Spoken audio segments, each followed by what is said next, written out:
This week, preparing for a shiur, a study session, on the late Rabbi Jonathan Sacks for a class tomorrow morning, I came across an essay he wrote in the Chief Rabbi's Haggadah, published in 2003. The essay is called History and Memory, and Sacks writes about the ways our Jewish identity is shaped by historical consciousness and a sense of continuity with the past. He gives an example in this story he tells. Once at dinner, he writes, I found myself sitting next to a famous opera singer. What I envy you for, he meant Jews, he said, is your gift of history. I know nothing about my great-grandparents, but you have a history that goes all the way back. Sacks goes on to speak of the difference between history and memory. History, he says, is his story, an event that happens sometime else to someone else. Memory is my story, something that happened to me and is part of who I am. History is information. Memory, by contrast, is part of identity. History, he adds, doesn't make a claim on him. The cultures and civilizations of other peoples deepen his knowledge and broaden his horizons. They are the past, he says. Memory is the past as present, as it lives on in me.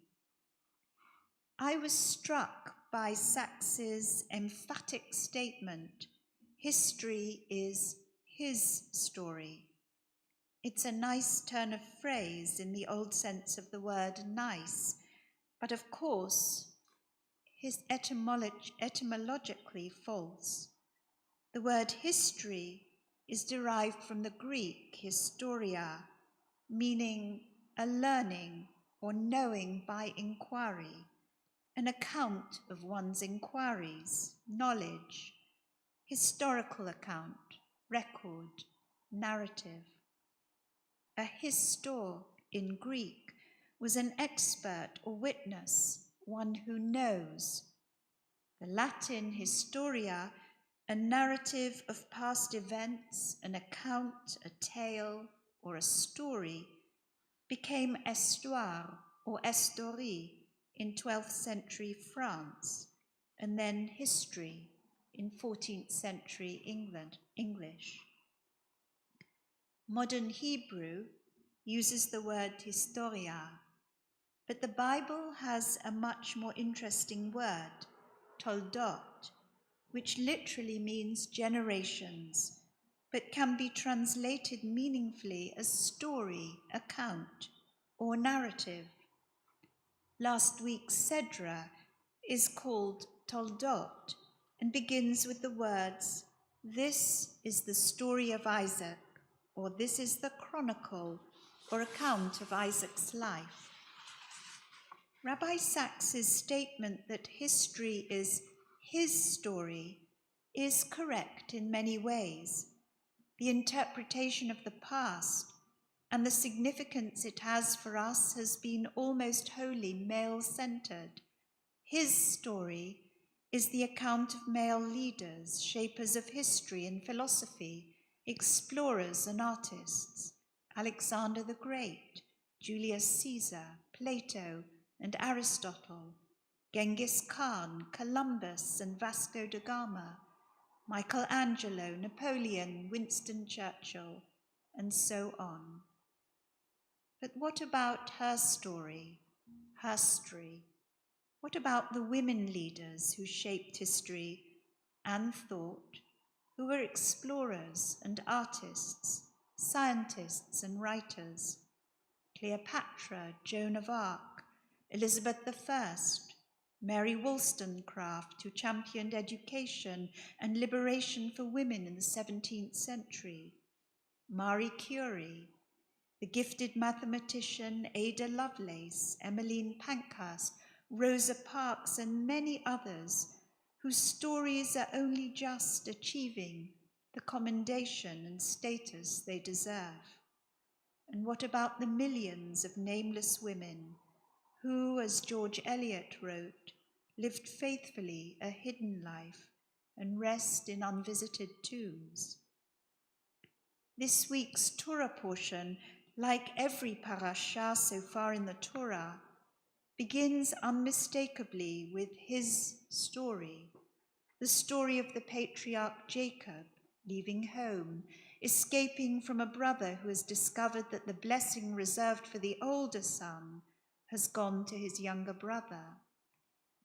It is about Jacob's dreams and journey, about the angels that meet him in those dreams. It is about his business success as he works for his father-in-law Laban, and about his return to the land of his birth and reconciliation with Esau. Eventually, it will be about his sons and the tribal clans that descended from them. But let us imagine this parasha not as history, his story, but her story,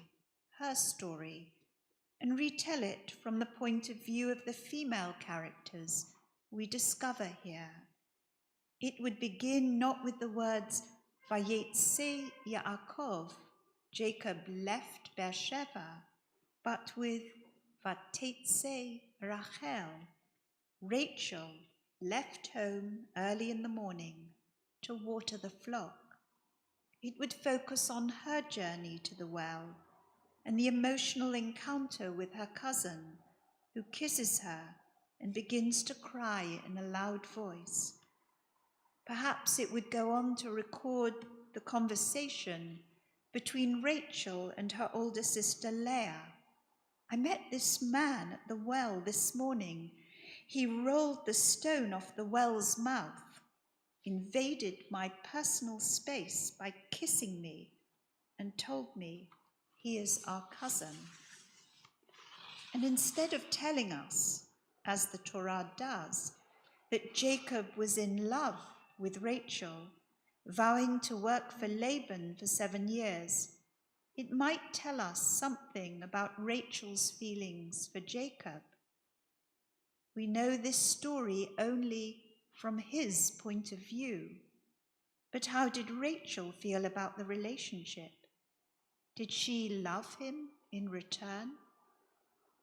There are some midrashim that fill in the gaps for us, that tell us that in the darkness of the wedding night, Laban switched Rachel for Leah, and how Rachel gave her sister the signs that she had been given by Jacob, so that he would recognize her, and so that Jacob would not suspect he had married the wrong sister.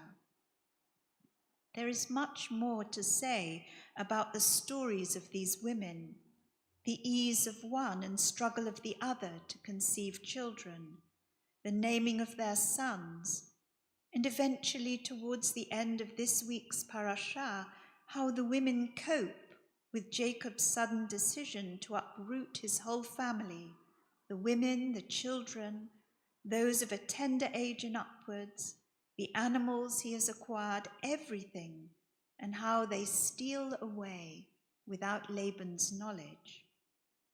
Her story would focus on the sisters' disenchantment with their father, who seems to have disinherited them and made them feel like outsiders. Have we any longer a portion or inheritance in our Father's house? They ask each other. Are we not like foreigners to him? He sold us and has completely eaten up our money. The women support each other as a result of their father's egregious behavior. And what would we make of Rachel stealing her father's household gods, and of Laban barging into the women's tents, first Leah's, then the tents of the two maids, and then Rachel, who is sitting on those same idols which are hidden in a camel bag? I'm sorry I can't get up in your presence, she says to her father, but the way of women is upon me. These intensely personal details are not lost on us. They are part of her story, HERstory, as opposed to his story. It is a great imaginative exercise to turn around our interpretation of these stories, toldot, and to see them in ways that still remain perhaps unconventional, whether through the eyes of the women or outsiders or strangers, or even through the animals and trees. Telling the story this way does two things. It strengthens our identity and consciousness as Jewish women. It connects us to the past. It helps us to feel part of the past.